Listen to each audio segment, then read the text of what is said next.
Aleyküm Allah selam. bərəkət versin. Amin hamıza. Mən Bəli. gecikmişəm. Bəli. Camat qıldı, qabaqdakı müəyyən səbəbdən tələsirlər. Mən elə bir 3-cü cərgədə durmuşam.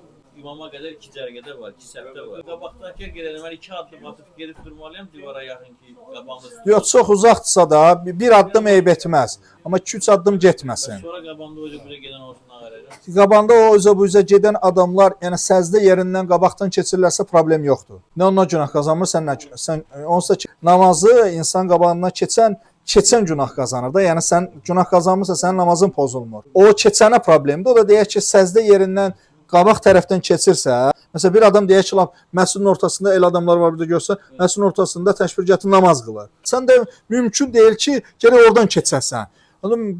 O da elə bir oradan o tərəf üçün bəlkə 10 metr məsafə var. O problem yoxdur. Sən bir iki addım buraxıb onu qabağına keçib gedə bilərsən. Haram olan, günah olan odur ki, sütrə qoyan adamla sütrə məsafəsi ilə o adamın arasından keçmək məsafəsi olmaz.